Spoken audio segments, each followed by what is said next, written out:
L'Oréal Paris, partenaire officiel du Festival de Cannes. Touche Éclat d'Yves Saint Laurent illumine la beauté des femmes depuis 20 ans. Touche Éclat apporte lumière et éclat touche par touche à votre teint. Touche Éclat, le culte de la lumière par Yves Saint Laurent.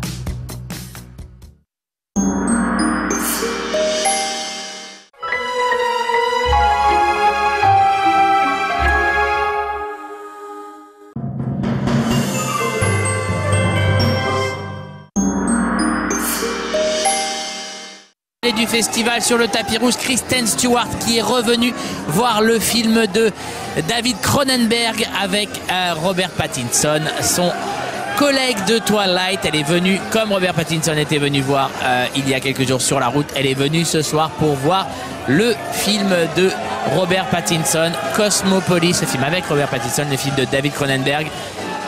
Cosmopolis présenté ce soir, un événement ici sur la Croisette. Il pleut, il fait beaucoup de vent, mais il y a énormément de monde pour accueillir David Cronenberg et Robert Pattinson, alors que Kristen Stewart est encore en bas des marches, accompagné de Tom Sturridge, l'un des acteurs de Sur la route. Donc du vent, de la pluie et des stars ce soir au Festival de Cannes.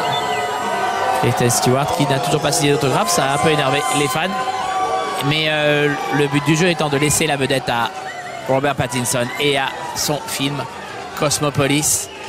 On va insister sur le fait que les acteurs de Twilight ont marqué un nouveau départ dans la carrière à travers ce festival de Cannes, que ce soit pour Kristen Stewart dans Sur la route ou pour Robert Pattinson, épatant dans le nouveau film de David Cronenberg, Cosmopolis. Rôle totalement inattendu. Tandis que il y a beaucoup de monde en bas des marches, des parapluies, des belles robes, des fans. Le festival de Cannes sous la pluie. Une soirée un peu particulière ce soir.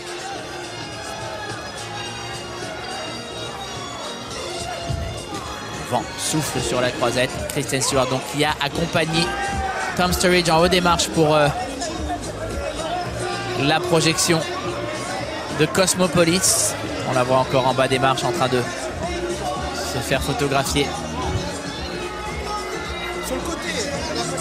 Elle n'est pas passée par en bas, elle n'est pas passée par les voitures, elle n'a pas voulu faire de l'ombre à son collègue de Twilight.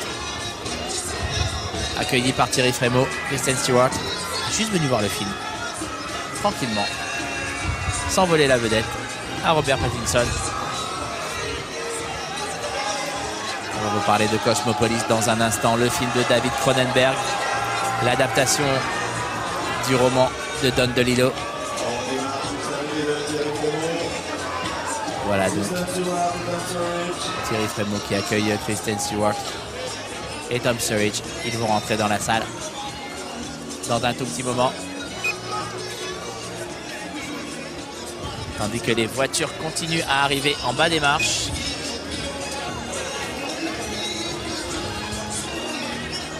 Et donc beaucoup de monde aujourd'hui, beaucoup de monde ce soir sur la Croisette pour voir donc Cosmopolis, le nouveau film de David Cronenberg. David Cronenberg a fait peu d'adaptations de romans dans sa carrière. Il en a fait 3 et à chaque fois, il a choisi des romans quasiment inadaptables, que ce soit Crash de William Burroughs ou que ce soit Cosmopolis, comme ce soit, pardon, Le Festin nu de William Burroughs, Crash ou Cosmopolis, le roman de Don DeLillo, des romans sur le papier complètement inadaptables. Mais il arrive, je ne sais pas comment, à les mettre à sa voix, à sa caméra, à son image. C'est quelque chose d'étonnant ce qu'il arrive à faire avec cette adaptation. L'histoire est simple. Un trader richissime, un financier qui joue à coups de milliards le sort de la planète, se retrouve dans une limousine à travers New York toute une journée. Une espèce de road movie urbain. Et un film extrêmement représentatif du monde dans lequel on vit aujourd'hui. Avec évidemment une grosse critique de la haute finance. Le livre était prophétique puisque Don DeLillo l'a écrit il y a 10 ans.